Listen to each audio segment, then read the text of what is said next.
Con el placer de saludarles en esta mañana. Nuevamente saludo con mucho agrado a la doctora Karen García Curiel, coordinadora del doctorado en Derechos Humanos de la Unidad Académica del Sur de la Universidad Autónoma de Guadalajara. Doctora, enviamos también un caluroso saludo a la doctora Pamela Lili Fernández Reyes, coordinadora del Cuerpo Académico Estado y Derechos Fundamentales. De igual forma, saludo al secretario ejecutivo de este organismo, el doctor Juan Miguel Salcedo, y por último, pero con mucho afecto, al doctor Sergio Arnoldo Morán Navarro, a quien saludo con mucho gusto, compañero de muchos años de la academia, integrante del cuerpo académico Estado y Derechos Fundamentales al que también pertenezco, con una larga trayectoria en la investigación sobre temas de derechos humanos y que ahora viene a hablarnos de un tema pues de mucha actualidad en el que seguramente las y los y les estudiosos del derecho estarán muy atentos porque en efecto creo yo que estamos en tierra todavía desconocida. El empleo de la tecnología y de la inteligencia artificial en todas las áreas de operación del derecho todavía son temas en ciernes que seguramente si se utilizan de manera adecuada ayudarán a fortalecer principios como el de legalidad, el de certidumbre, a eficientar los aparatos de impartición y de procuración de justicia, entre otras bondades seguramente que el doctor Sergio Morán nos va a exponer aquí, como ya es costumbre, de manera muy aguda. Entonces, te saludo con mucho gusto, doctor Sergio, y te agradecemos mucho tu participación en este espacio donde estudiantes del doctorado de la Universidad de Guadalajara, miembros del organismo garante de los derechos humanos de Nayarit, así como estudiantes de otras instituciones del estado de Nayarit y de Jalisco, y el auditorio en general que cada vez crece más en este seminario permanente de derechos humanos que gracias a esa colaboración interinstitucional se viene fortaleciendo todos los días. Muchas gracias. Que sea para bien de toda nuestra comunidad que nos sigue. Agradecemos sinceramente el mensaje del presidente, el doctor Carlos Alberto Prieto Godoy, presidente de la Comisión de Defensa de los Derechos Humanos para el Estado de Nayarit. Y para continuar con nuestro protocolo de apertura, ahora escucharemos el mensaje especial de la doctora Karen Dalina García Curiel, coordinadora del doctorado en Derechos Humanos del Centro Universitario del Sur de la Universidad de Guadalajara. Doctora, bienvenida, muy buenos días. Muchas gracias por tu cálida bienvenida. En nombre del doctor Dante Aro Reyes, rector del Centro Universitario del Sur de la Universidad de Guadalajara, y del doctor José de Jesús Chávez Cervantes, secretario académico de esta misma institución, les damos la más cordial bienvenida a este seminario permanente en Derechos Humanos y Cultura de la Paz. Primeramente, quiero agradecer al doctor Carlos Alberto Prieto Godoy, presidente de la Comisión de Defensa de los Derechos Humanos para el Estado de Nayarit, y también al doctor Juan Miguel Salcedo, a la doctora Pamela Lili Reyes, integrante del cuerpo académico de la Universidad Autónoma de Nayarit, por los esfuerzos que tienen para consolidar este seminario. Agradecer también a todas las personas que se suman a esta transmisión y que están muy atentos cada 15 días para seguir los diferentes temas puntuales que venimos desarrollando. Un agradecimiento particular al doctor Sergio Arnoldo Morán Navarro, quien nos hablará de un tema bastante importante y bastante vigente como es el impacto de la inteligencia artificial en el derecho al debido proceso. Una herramienta que si bien sirve para mejorar la eficiencia judicial, también es un riesgo para los derechos fundamentales cuando no está regulada de manera adecuada. La inteligencia artificial puede agilizar la gestión de casos y reducir errores humanos, pero también al momento de elaborar estos casos puede tener una extrema discriminación sobre ciertos grupos en situación de vulnerabilidad, principalmente mujeres, infancias, personas migrantes, etcétera, etcétera. Y para no robarle más tiempo al doctor Morán Navarro, regreso la voz para que puedan presentarlo. Muchísimas gracias. Doctor, agradecemos su valiosa participación y si me permiten presentar, es un honor para nosotros presentar esta mañana al doctor Sergio Arnoldo Morán Navarro, doctor en Derecho por la Universidad Complutense de Madrid, España, donde obtuvo la máxima distinción de sobresaliente cum laude. Es especialista en Derecho Constitucional y Ciencia Política por el Centro de Estudios Políticos y Constitucionales, especialista en Derechos Humanos por la propia Universidad Complutense. Es profesor titular de la Universidad Académica de Derecho por la Universidad Autónoma de Nayarit, institución de la que también es egresado como licenciado en Derecho y forma parte del Sistema Nacional de Investigadores Nivel 1, reconocimiento que respalda su destacada labor académica y de investigación. Ha participado como conferencista nacional e internacional y cuenta con publicaciones en obras colectivas y revistas arbitradas en derechos humanos, derecho constitucional y justicia alternativa. Es autor de la Publicidad Parlamentaria del año 2012 y del Manual de Derechos Humanos del año 2022, publicado por Tirant Loblanche en coedición con la Universidad Autónoma de Nayarit. Su trayectoria sin duda la consolida como una voz sólida y comprometida con el fortalecimiento del Estado de Derecho y la promoción de los derechos humanos. Y sin más preámbulo, doy la bienvenida al doctor Sergio Arnoldo Morán Navarro, quien nos presenta el impacto de la inteligencia artificial en el derecho del debido proceso. Doctor, bienvenido. Sí, muchas gracias, Alejandro.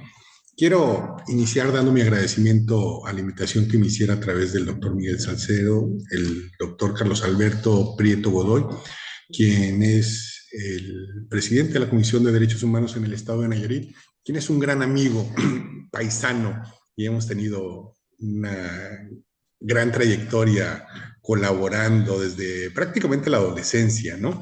Y vernos en este tipo de escenarios siempre refrenda que el compromiso no solo fue de la convivencia social, sino en el nivel de formación y cumplimiento de lo que en aquel entonces habíamos visualizado como nichos de oportunidad y que él ha consolidado satisfactoriamente en su trayectoria profesional. También quiero agradecer a un gran amigo, al doctor Dante Aro, ¿no?, quien es el rector del campus de la UDG en el sur, a la doctora Karen García Curiel, quien es la coordinadora del doctorado en esa parte de la región, y espero al final pues que lo que les voy a compartir pueda permitirles, ¿no?, visualizar parte de lo que yo he podido encontrar a lo largo de esos últimos 2 o 3 años que he estado indagando respecto a estos temas, ¿no? El derecho al debido proceso, es importante recordar que es un elemento que forma parte del derecho de audiencia. Todas las personas tenemos derechos cuando vamos a ser privados de nuestros derechos, pues, de que se formalicen ciertos requisitos para que pudiera la actuación del Estado ser considerada como válida, ¿no? El derecho a audiencia, al final, constituye una herramienta que evita que las autoridades, en el ejercicio de sus atribuciones, puedan vulnerar derechos si no se sujetan al cumplimiento de los requisitos mínimos para la validez de sus actuaciones. El derecho a audiencia, al final, exige, pues, que las autoridades utilicen a los tribunales, y los tribunales tienen que ser previos a los hechos. Esos tribunales necesitan forzosamente de estar constituidos al frente de los mismos por personas conocedoras del derecho, es decir, por abogados, personas que conocen el derecho, que saben del derecho, que saben cómo aplicarlo, cómo interpretarlo, cómo validar pruebas, ¿sí?, cómo cumplir con los requisitos que les exigen la ley para la validez de las actuaciones. Y este elemento requiere forzosamente que todas esas actuaciones se lleven a cabo mediante un juicio. El juicio, a diferencia de los procedimientos de naturaleza administrativa, exige una serie de condiciones, pues la igualdad de partes, ¿sí?, la igualdad de oportunidades, es decir, una persona que exige el cumplimiento de su derecho presentando una demanda, pues le obliga el Estado de Derecho a que cumpla con una serie de requisitos formales para que pueda ser válida su petición, pero también le da la oportunidad a la persona que está siendo demandada que pueda preparar su defensa, pues. Por eso el derecho de audiencia al final exige que se cumplan estos requisitos, ¿no?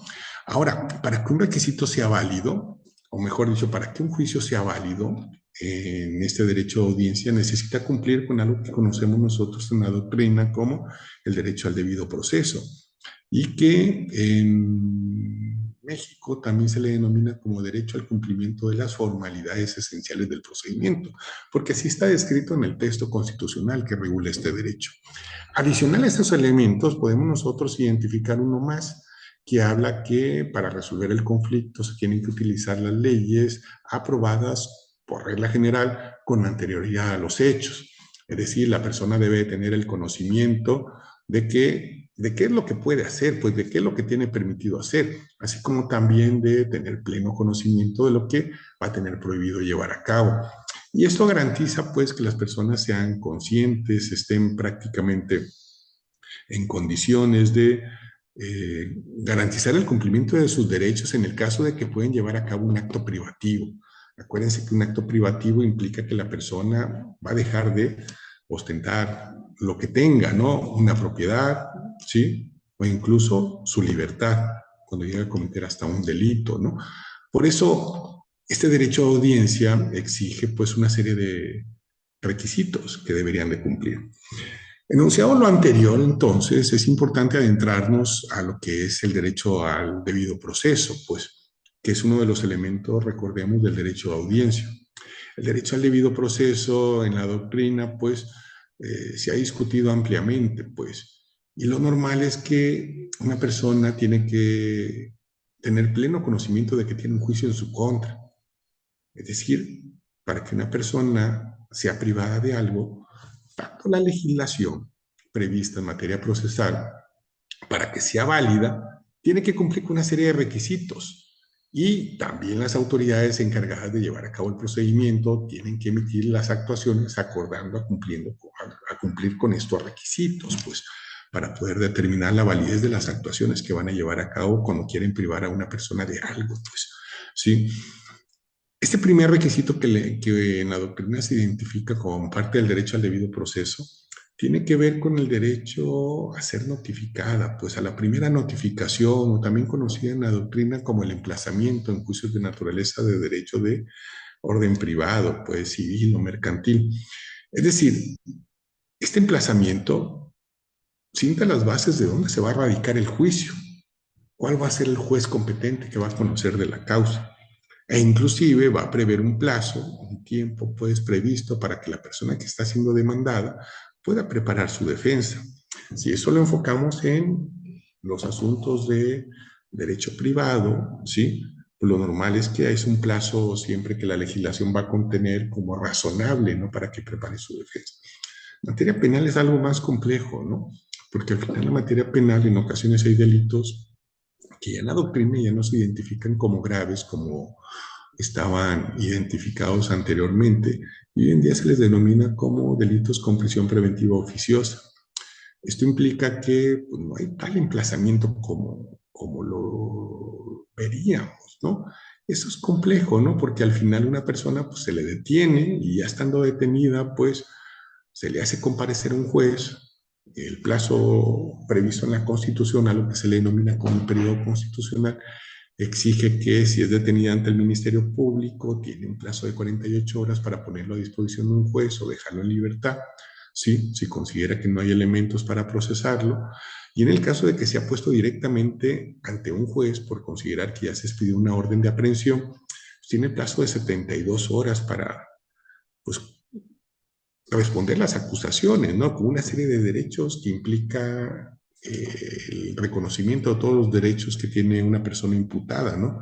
Contenidos en el artículo 20, apartado B, ¿no? De la Constitución mexicana. Entonces, este plazo pues se ve muy reducido en esa etapa, ¿no? Pero aún así hay un plazo que se tiene que cumplir para permitir que la persona que está siendo acusada también pueda preparar su defensa, ¿no? Aun cuando podemos entender que ese plazo pues es muy reducido, ¿no? Cuestión que choca en ocasiones con el derecho que se tiene a la presunción de inocencia y que genera una serie de problemas, ¿no? Que al final incluso ha implicado que la Corte Interamericana de Derechos Humanos haya emitido un par de sentencias condenando al Estado mexicano por esta posibilidad que tiene de mantener detenida a una persona en los procedimientos judiciales, ¿no? Debatibles, cuestionables, pero bueno, eso es motivo si ustedes quieren de un tema diferente, ¿no? Centrándome otra vez, pues, en este primer requisito que es del derecho al debido proceso, que es el derecho a ser notificado, ¿no? Que tienes una demanda en tu contra, pues lo normal es que las personas van a tener esa posibilidad de pues, preparar su defensa, ¿no? La legislación de la materia, hay que entender que los códigos procesales, pues, o las leyes procesales, deberían de permitir que cualquier persona que vaya a ser demandado pues, deba de ser notificada. Si alguna legislación, por ejemplo, previera, pues, que se puede llevar a cabo un juicio sin emplazar a la parte demandada, esa decisión por sí misma vulneraría el derecho al debido proceso y por ende entonces podemos considerar que debe ser invalidada por vulnerar este primer elemento del derecho al debido proceso y por ende pues considerar que viola derechos humanos, ¿sí? También si en la decisión, por ejemplo, de invalidar la actuación tiene que ver con la decisión de un juez, así que decide darle curso a una demanda sin emplazar, ¿sí? O sin cumplirse los requisitos para garantizar el emplazamiento, pues eso también va a traer consigo una invalidez, ¿no? Por eso ustedes se van a percatar que cuando se van a llevar a cabo las notificaciones, y esta va a ser la primera notificación del emplazamiento, hay una serie de reglas que exigen que las autoridades deben de verificar, como lo es que se obtengan informes, inclusive ante la ausencia de un domicilio exacto donde se pueda localizar a la persona demandada, ¿sí? Pues al final se cuenten con todos los elementos, ¿no? Informes de la autoridad que registra los domicilios, como casi siempre va a ser la autoridad electoral, para determinar cuál es el domicilio que tiene registrado la persona, ¿sí? Informes de la autoridad municipal, ¿sí? Para garantizar que pues, se hagan inspecciones para ver si la persona en sí radica o no, ya se hace una investigación hasta con los vecinos, inclusive la autoridad judicial, cuando lleva a cabo o quiere llevar a cabo un emplazamiento, tiene que llevar a cabo esta verificación también, ¿sí? Y en caso de que pues, se registre una ausencia de persona en ese domicilio o una ausencia de información suficiente que determine que la persona sí vive ahí, se va a complicar emplazarle. Pero si tiene datos de que sí, efectivamente, si lo identifican, si vive ahí, que se desconoce dónde se encuentra, inclusive la legislación llega a autorizar o prever pues que se pueda notificar por edicto, ¿no? Ya es complejo inclusive la notificación por edicto, ¿no? Históricamente se ha permitido que se publiquen en los periódicos de mayor circulación. Y habrá que entender quién está leyendo los periódicos hoy en día, ¿no? Con tanta información que se tiene en, en, con tanta información que se tiene en,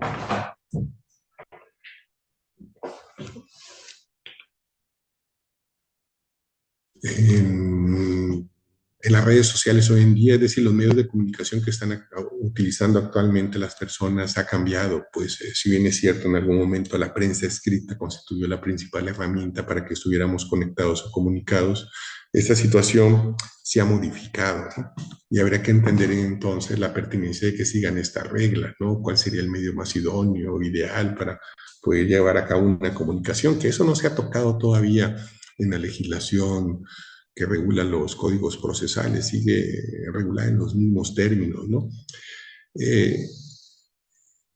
He querido dedicar esta primera parte a tratar de identificar estos elementos, por eso me estoy centrando prácticamente en lo que significa este derecho, ¿no? Al debido proceso. Y ya lo vamos a entrar un poco al impacto que tiene la inteligencia artificial. El segundo de los elementos que regula el derecho al debido proceso tiene que ver con el derecho que tiene la persona a defenderse, pues. Al final, la legislación tiene que contemplar un plazo para que la persona prepare la defensa y pueda contestar pues, la demanda, ¿no? Inclusive al prepararla, pues tienes que contestar los hechos y lo normal es que tienes la oportunidad también de demostrar los mismos, ¿no? Por eso se te va a dar la oportunidad como segundo elemento de que tú puedas demostrar tu verdad, ¿no? Contestando los hechos, aportando las pruebas que consideres pertinentes para poder justificar, pues, lo que tú crees que pasó, ¿no? Y si en base a lo que tú logres demostrar, pues el derecho te pueda asentar la razón, pues, y dar la oportunidad de que tú te puedas defender, ¿no? La cuestión aquí, que tiene que ver también con los requisitos que se imponen en la legislación procesal, pues, es que la legislación tiene que prever de manera clara cómo debe de contestar la demanda, qué se le va a obligar, pues. Por eso ustedes se van a percatar que los hechos se tienen que contestar. En el caso de que la persona no responda a los mismos, hay una presunción que existe de que los hechos son ciertos, ¿no? Por eso las personas tienen la obligación de contestar los hechos de manera puntual y precisa. En caso de no se los corre ese riesgo, ¿no? Incluso si no se contestan, acuérdense que también es posible declarar la rebeldía, y si se declara la rebeldía, prácticamente el juicio lo va a ganar la persona que presentó la demanda, una vez que continúan las demás etapas, ¿no?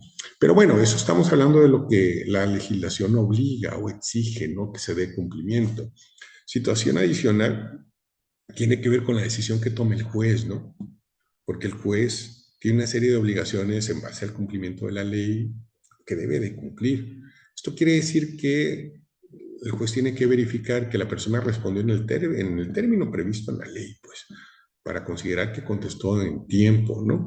Y que al final, pues, acompañó, si la legislación le exige, pues, aportar las pruebas al contestar la demanda, porque algunas legislaciones contemplan también la posibilidad de que las pruebas se puedan aportar en otra etapa del juicio, pues no necesariamente al contestar la demanda, aunque existen algunos procedimientos que sí obligan, ¿no? A presentar la contestación con pruebas que demuestren su verdad, ¿no? Exigiendo una serie de obligaciones adicionales que cumplir, como el relacionarlas, identificarlas en cada uno de los puntos y que puedan ser plenamente valoradas por el juez al momento de resolver el conflicto. La cuestión aquí es que si un juez, pues al final toma la decisión de no admitir algunas pruebas en ese momento, ¿sí? Pues habría que valorar también si la decisión está plenamente justificada, ¿no? Tanto el derecho a admitir o rechazar pruebas es una decisión que tiene la autoridad judicial. Acuérdense que la autoridad judicial está, pues, regulada por el principio de legalidad, ¿no? Todo tiene que estar debidamente fundado y motivado, ¿no? Y esa obligación que está contenida en el artículo 16 de la Constitución mexicana, ¿sí? Pues se exige tanto para las autoridades de naturaleza administrativa que actúan con funciones de naturaleza administrativa, como aquellas también que operan ejerciendo la función jurisdiccional, ¿no? Esto quiere decir que el derecho al debido proceso, ¿sí? Contenido en el artículo 14, párrafo segundo de la Constitución mexicana, cuando al final impone esa serie de obligaciones, forzosamente se vincula con el artículo 16, que regula el principio de legalidad o el derecho a la legalidad también. Y la autoridad, pues si va a rechazar la admisión de algunas pruebas o si va a determinar si contestó o no en tiempo, tiene que fundamentar debidamente, ¿no? En caso de que no lo haga, pues acuérdense que estará vulnerando no solo el artículo 14, sino también el 16 de la Constitución mexicana, ¿no? Que regulan tanto el derecho de audiencia, el derecho al debido proceso, y el 16 que regula el derecho a la legalidad, ¿no? O al principio de legalidad. Como tercer elemento que regula este derecho al debido proceso, se identifica lo que es el derecho a alegar su verdad, pues cualquier persona que comparece a un juicio, que se le da la oportunidad que conteste, que demuestre lo que cree que en realidad sucedió, pues va a tener esa fase, pues. Y en la legislación encuentra unos aspectos curiosos, ¿no? Porque el derecho legal a la verdad, si bien es cierto, las partes pueden proponer lo que ellos consideran que lograron demostrar en el juicio, ¿sí? En lo que respecta a la legislación procesal, no siempre la legislación contiene esta posibilidad, fíjense. No en todos los juicios se permite que se presenten alegatos finales.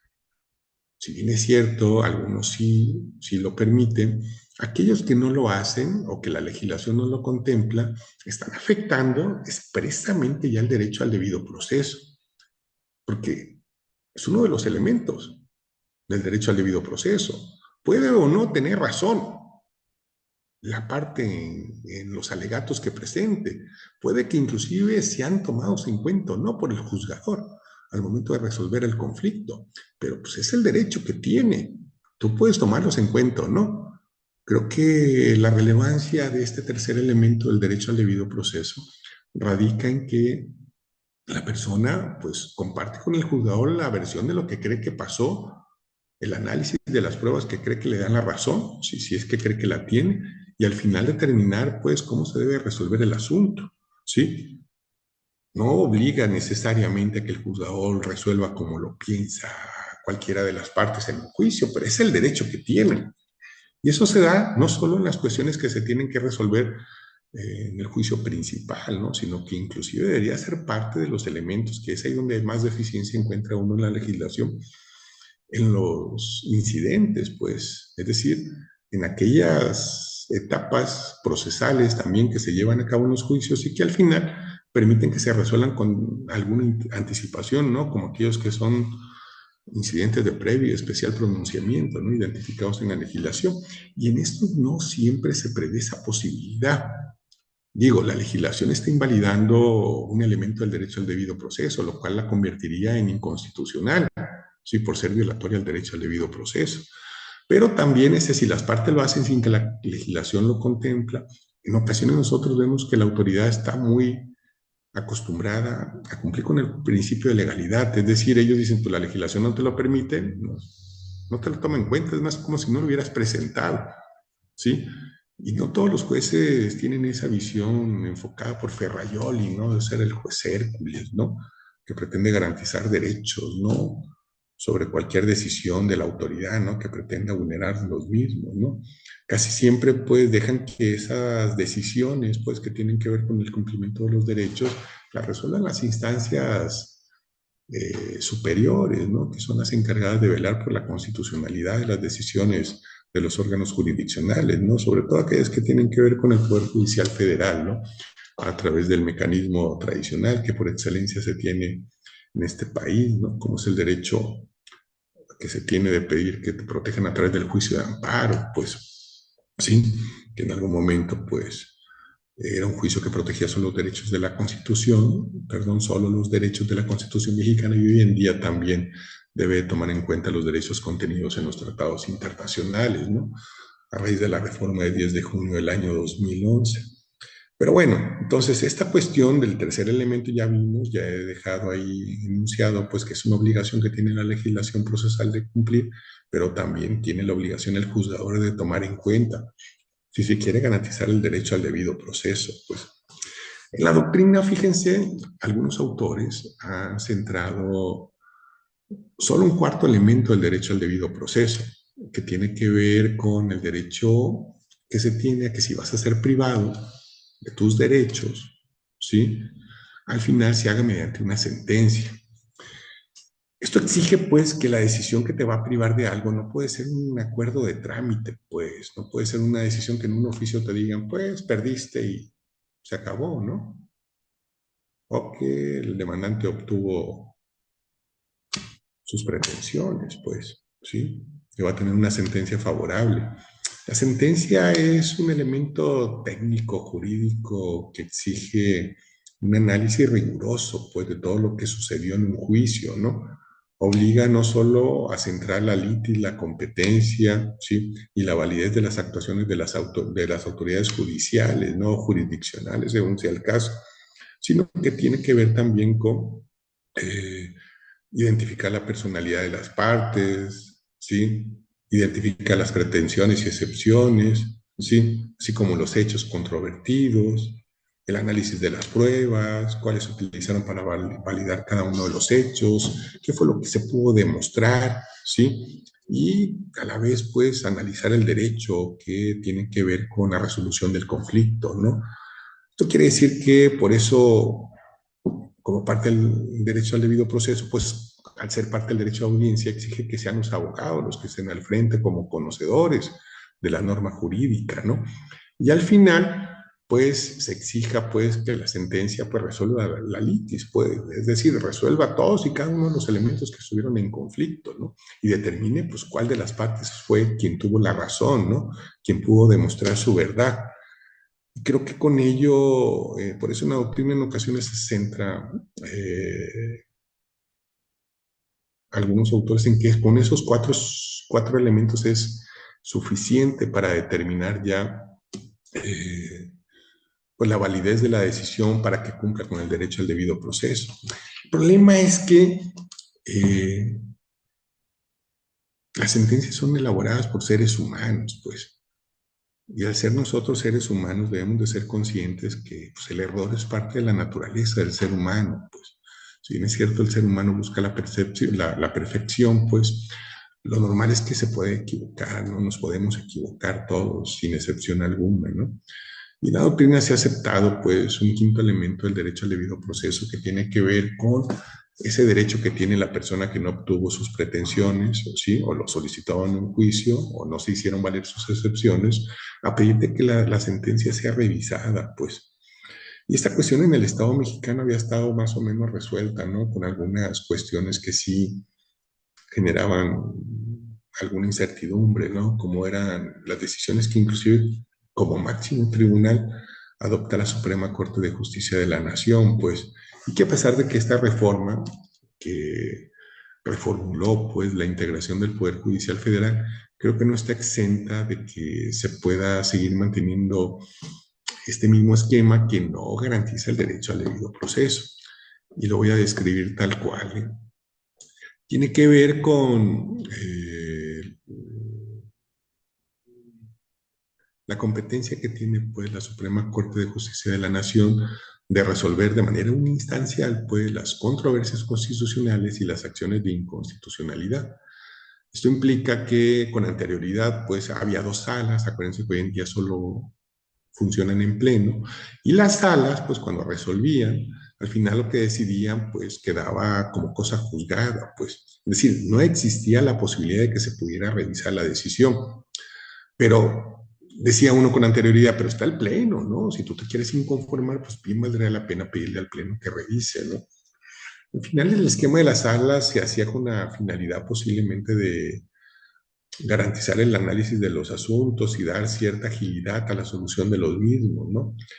Pero pues hoy en día ya ni siquiera eso es posible, ¿no? Con la actuación en pleno, la Suprema Corte de Justicia de la Nación, pues todos los asuntos son de competencia de todos, ¿no? Y todo lo que llega a conocerse pues lo resuelven ellos, ¿no? Y en el caso de las controversias constitucionales y las acciones de inconstitucionalidad, pues son de competencia unistancial de la Suprema Corte de Justicia de la Nación, no existe la posibilidad de que se revise.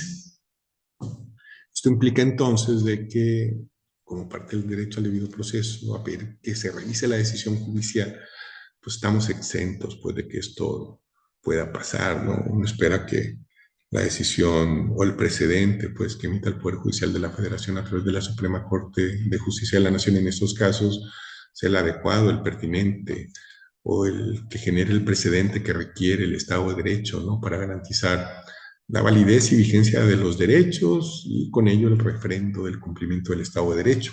Habría que ver, pues, lo normal es que pueden seguir pasando escenarios en donde la solución final posiblemente no nos deje del todo convencidos a todos, ¿no? Y bueno, pero esto ya estaba desde antes, no cambiaron, pues, es decir, los precedentes quedarán tal cual. Espero ya haber descrito lo que significa el derecho al debido proceso, espero haber centrado los puntos en el análisis y se pueda identificar cada uno de ellos, ¿no? El problema con las nuevas tecnologías, voy a pasar ahora a la segunda fase, es que con el desarrollo de las nuevas tecnologías surgieron una serie de tanto herramientas que el ser humano puede utilizar y que puede favorecer ampliamente pues el análisis de los casos, de los asuntos, de la problemática que atraviesa una sociedad pues y que puede permitirnos obtener mejores resultados, ¿no? Y lo que espera uno siempre es que el desarrollo tecnológico vaya encaminado pues a ayudar a la humanidad pues a que vivamos mejor, ¿no? El problema es que la inteligencia artificial está hecha por seres humanos. Dicen que por sí misma es posible que pueda convertirse en un ente autónomo. De hecho, hay mucho temor, ¿no? En la comunidad científica, al grado tal que cuando las computadoras, pues, se les generan las condiciones para que empiecen ellos mismos, por sí mismos, pues, estas computadoras, pues, a generar su propia información, a analizarla, valorarla, llega un momento en donde las personas que lo crean, pues sienten que ya no pueden controlarlas, ¿no? Y existe un gran temor en la comunidad científica, ¿no? Porque incluso han logrado detectar que estas computadoras se comuniquen a través de un lenguaje que los seres humanos no somos capaces de entender. Y esto posiblemente va a propiciar pues esa inseguridad que los seres humanos tenemos para poder ser conscientes, ¿no? De que posiblemente ya no va a estar en nuestras manos, ¿no? Controlar las decisiones, ¿no? Y eso es cierto, sí es un problema, no sé qué vaya a pasar después, la verdad, con las grandes empresas, ¿no? Hablaban tanto que IBM, ¿no? Con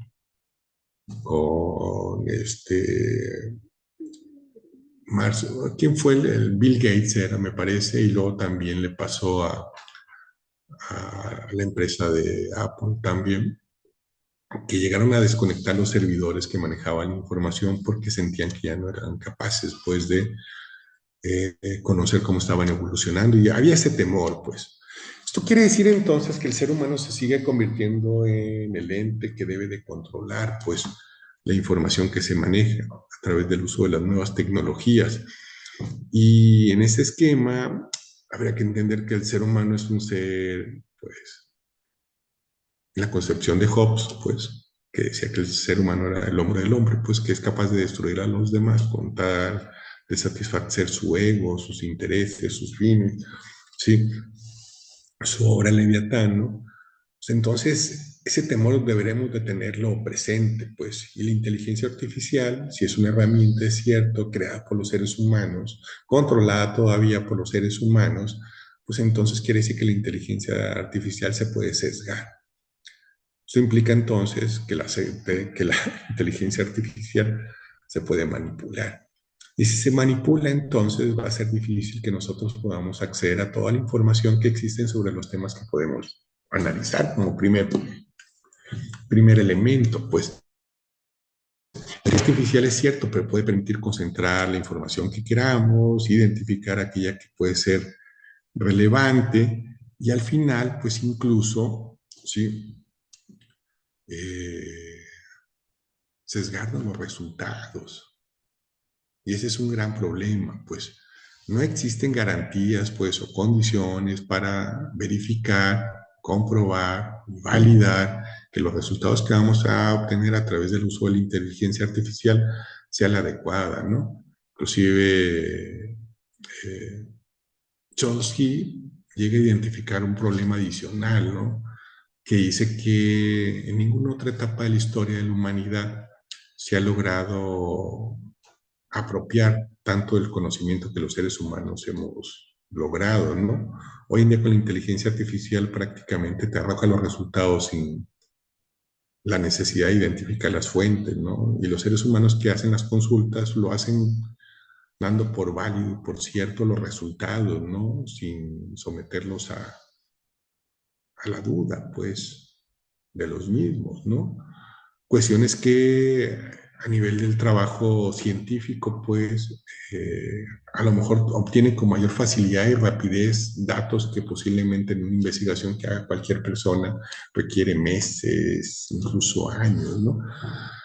Pero con la obligación de verificar todo, ¿no? Y hoy en día no existe esa condición, ¿no? El ser humano hace muchas consultas con mucha facilidad y los resultados que obtiene incluso le da la validez que en algún otro momento posiblemente pareciera algo absurdo, ¿no? Cuando te decían que si salió en televisión, pues es que era cierto, ¿no? Luego te decían que si lo viste en internet, pues también es cierto, ¿no? Y hoy en día, pues si se lo preguntas a la inteligencia artificial, lo normal es que te dicen que pues, te lo dio la inteligencia artificial y es cierto, ¿no? Y eso se confronta con otro derecho, fíjense que tiene que ver con el derecho a conocer la verdad. Ese derecho no es nuevo, ¿no? Inclusive Jesucristo desde la antigüedad lo llegó a mencionar, ¿no? Que la verdad os hará libres, ¿no? Sí, es algo pues, que ha estado inmerso, ¿no? Y que creo que es lo que ha permitido que la humanidad evolucione, ¿no? Esa búsqueda de tratar de conocer qué es la verdad, pues, y que hoy en día, pues, con tanta información que tenemos disponible, pues resulta que los seres humanos, al no dudar, pues existe mucha información que es falsa y que luego resulta que, una vez que se verifica, resulta que se comprueba que sí es falsa, pero posiblemente para el momento en que se distribuyó cumplió el fin, pues permite que la sociedad esté distraída, enfocada, dude, ¿sí? Y que la información veraz, pues, no cumpla el objetivo, ¿no? Y esto, pues, es un nicho de oportunidad, ¿no? Acuérdense que la sociedad está o se encuentra con grupos de interés, ¿no? Que tienen, pues, su propia agenda, dice uno, ¿no? Ellos no van necesariamente buscando las mejores condiciones, en ocasiones lo que buscan simplemente es que sus intereses no se vean afectados, ¿no? Y que si obtienen mejores beneficios o mayores beneficios se logren, pues. Todo ello, pues, al final enfoca, van a decir que tiene que ver esto con el derecho al debido proceso, pues. Al final, el punto delicado es que primero, con la inteligencia artificial, pues, es posible generar resultados que tú quieres, para lo que tú deseas, ¿no? Inclusive en algunas consultas se hacen citas a jurisprudencias inexistentes, ¿no? ¿Sí? O que inclusive, si bien es cierto, pueden existir, no son aplicables a nuestro sistema jurídico, ¿no? Resulta que son aplicables a otro sistema, ¿no?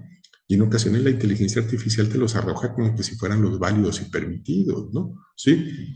Entonces, desde ahí ya el posicionamiento en el cual nos encontramos los seres humanos es que no hay la certeza o la seguridad de lo que vamos a estar obteniendo, ¿no? Y de aquello que vamos a poder llevar a los juicios, ¿no?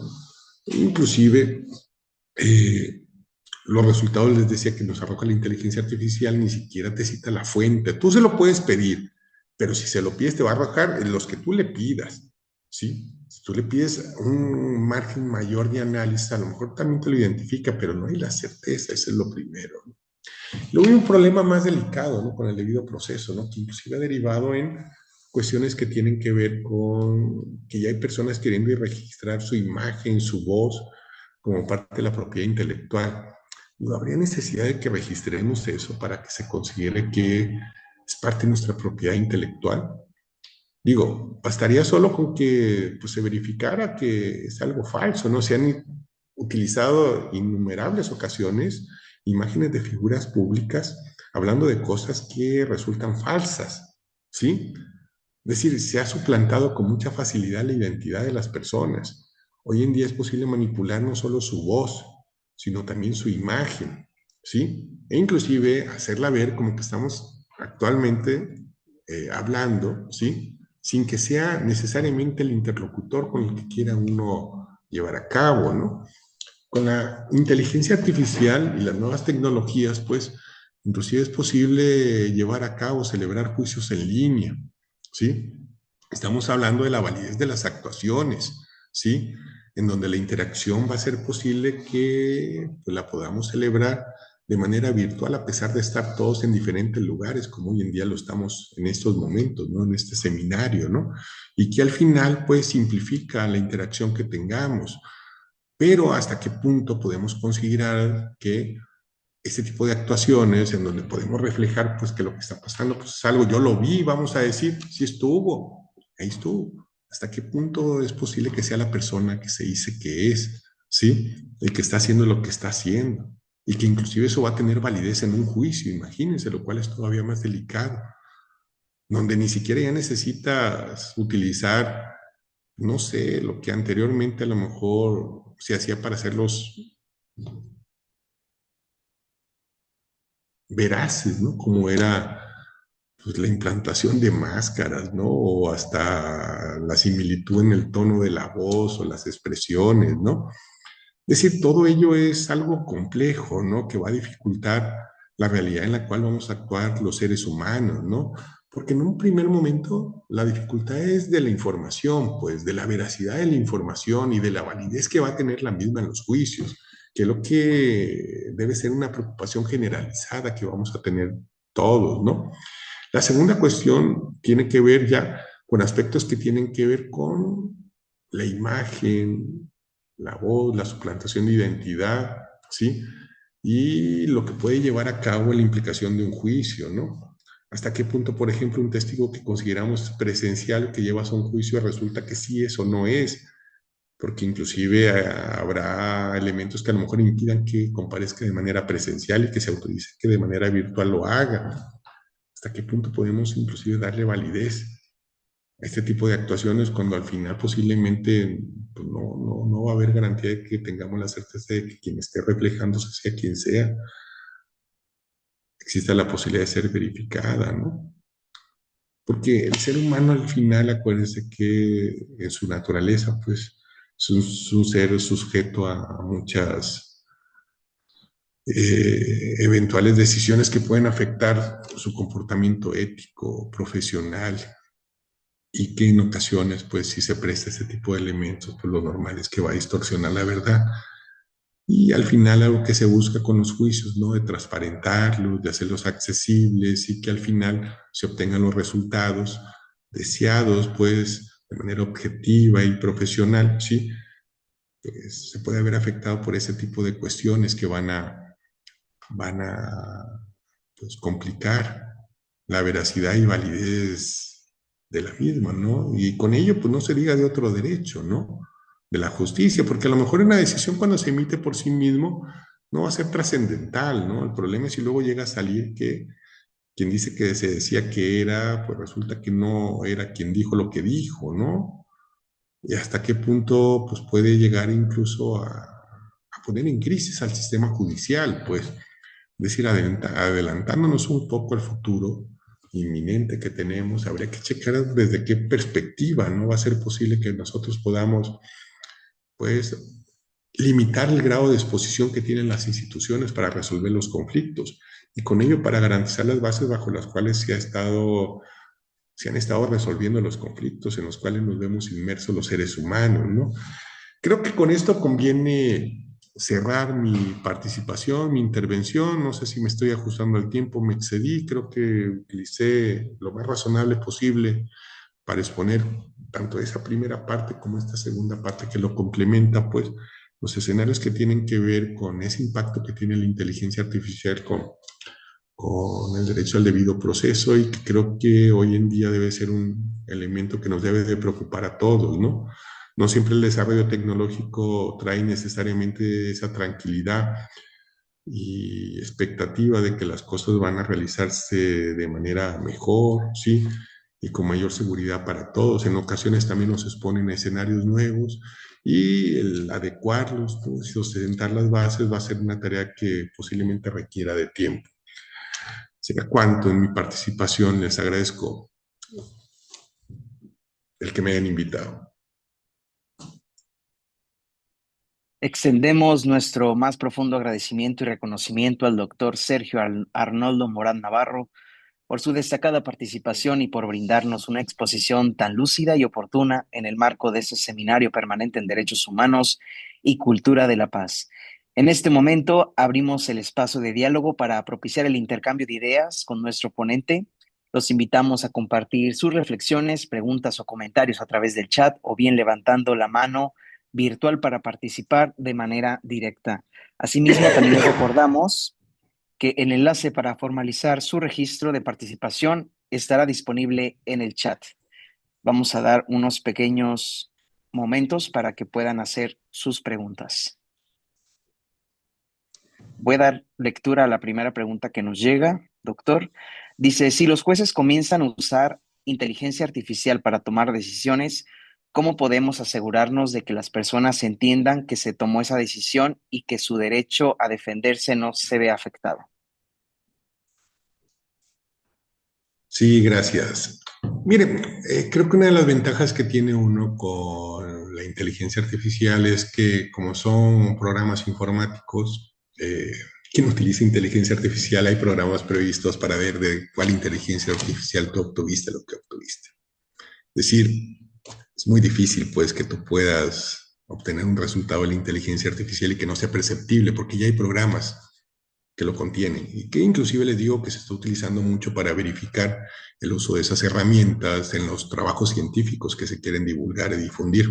De hecho, se obliga a firmar ya una carta de que no utilizaste ese tipo de herramientas para pues plasmar los resultados, ¿no? Yo entiendo, ¿no? Que te puede simplificar el análisis, ¿no? Pero una cosa es que tú lo puedas utilizar como ello y que al final, pues tú le delegues en esa inteligencia artificial, ¿no? Creo que en eso no deja de ser parte de algo informático. Creo que hay manera de verificarlo. Si uno le pone el texto y utilizas cualquier cualquiera de estos programas te va a arrojar si lo obtuvieron de alguna inteligencia artificial.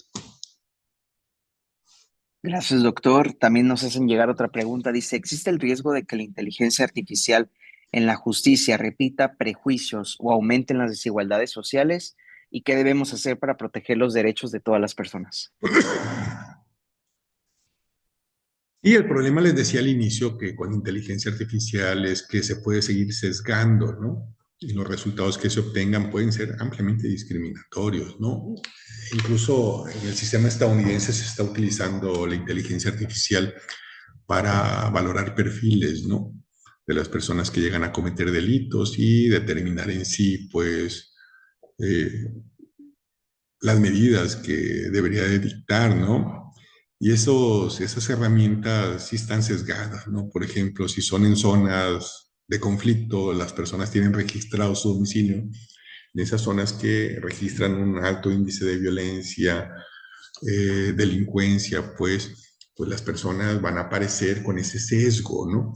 Y ese sesgo no valora a la persona, valora el entorno en el que se desarrolla, pues yo he comentado en algunos foros que eso es discriminatorio, ¿no? Porque la decisión tú tienes que tomar en base a la persona, le digo, ¿sí? No tanto al entorno en el que vive, ¿sí?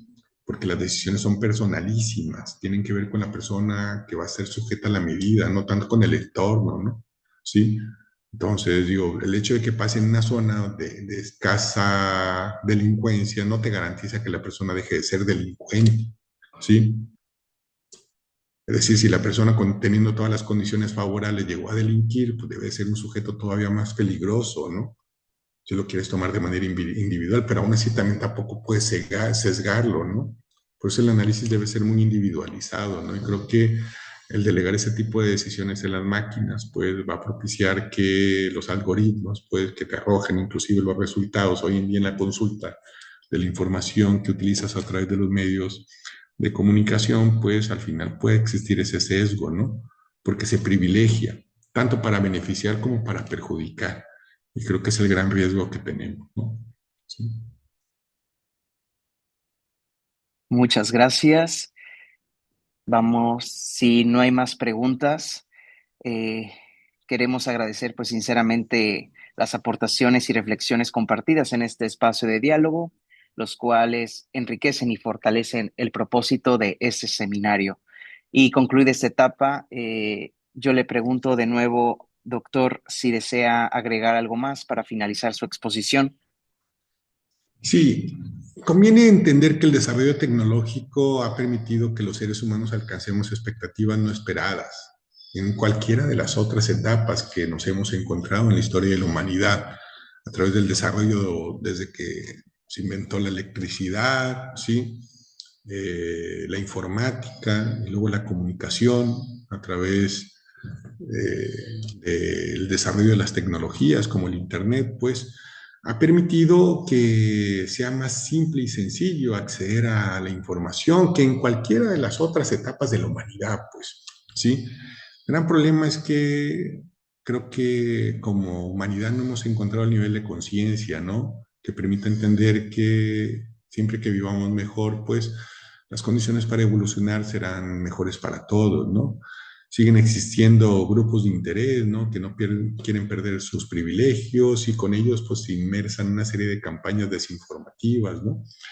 Y que inclusive se ha privilegiado hoy en día y que tiene sus razones para que sí lo sea, pues a la inteligencia artificial como una herramienta que nos puede permitir dar pasos gigantes, ¿no? En la solución de problemas que los seres humanos por sí mismos no hemos podido resolver, pero todo depende en manos de quien deleguemos, ¿no? Y la supervisión periódica o gradual que hagamos de los mismos, ¿no? En ocasiones sociedades no son posibles, sí, que al final, por más que sepamos leer y escribir, sí, no existe en ocasión la comprensión suficiente para entender lo que se lee, ¿no? Y creo que el hecho de que nos podamos inclusive comunicar y escribiendo, pues no garantiza necesariamente que estemos entendiendo los problemas o la problemática en la cual se encuentra inmersa la humanidad, ¿no? Nunca había existido tanta información disponible para todos, pero no toda la información que consultamos es veraz habría que dudar todavía. La inteligencia artificial, es cierto, es una herramienta que puede facilitar la solución de los problemas, pero habría que dudar también y habría que, pues, verificar los sesgos que, pues, las personas seguimos haciendo, ¿no? O grupos de interés hacen, ¿no? Para tratar de que lo que obtengamos sea a lo mejor lo que ellos desean que obtengamos, no necesariamente lo que debería ser parte de la verdad, ¿no? Entre ese dilema que se encuentra hoy en día, pues la humanidad habría que ver, pues, cómo es posible garantizar, ¿no? Que no existan esos sesgos que parcialicen los resultados, porque al final determinan inclusive la validez de la información que circula a nivel social, pues con esa facilidad que antes no era posible, ¿no? Hoy en día es posible obtener datos de cualquier lugar en tiempo real, ¿no?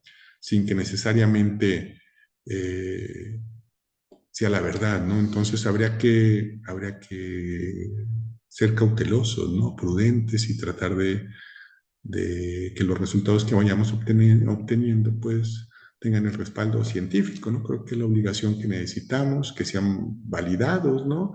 Por instancias que utilicen este método para tratar de que la información sea la correcta, ¿no?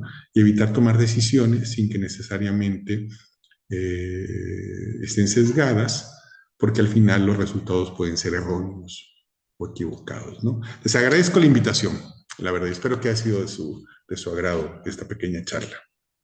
Gracias, doctor. Le comparto dos comentarios que nos hacen llegar de parte de Adriana Janet Hernández de la Torre. Dice, gracias, doctor, excelente participación. El usuario Amor Alegría también dice, muchas gracias por tan importante disertación para tener presentes los retos del debido proceso en torno a la inteligencia artificial. Coincido, no todos ignoramos lo mismo, asimismo no podemos dar por sentado que todos comprendemos lo mismo. Estos son algunos de los comentarios que nos hacen llegar a nuestro chat. Y concluida esta etapa, damos paso a la lectura y entrega del reconocimiento a nuestro distinguido ponente. En lo que se transmite en sus pantallas, le doy lectura. La Comisión de Defensa de los Derechos Humanos para el Estado de Nayarit, la Universidad de Guadalajara, el Doctorado en Derechos Humanos CUSUR y el Cuerpo Académico Estado y Derechos Fundamentales otorga la presente constancia al doctor Sergio Arnoldo Morán Navarro, por haber dictado la conferencia El impacto de la inteligencia artificial en el derecho del debido proceso dentro del Seminario Permanente en Derechos Humanos y Cultura de la Paz, realizado de manera virtual hoy 25 de febrero de 2026 en la ciudad de Tepic, Nayarit. Y si no hay más intervenciones, a nombre de la Comisión de Defensa de los Derechos Humanos para el Estado de Nayarit, expresamos nuevamente nuestro más amplio reconocimiento y gratitud al doctor Sergio Arnoldo Morán Navarro por su valiosa aportación académica y su compromiso con la promoción y defensa de los derechos humanos. Los invitamos a continuar acompañándonos en las próximas sesiones del Seminario Permanente en Derechos Humanos y Cultura de la Paz. De esta manera damos por concluido este presente módulo. Muchísimas gracias por su participación y hasta nuestro próximo encuentro. Excelente día para todos. Gracias. Hasta luego.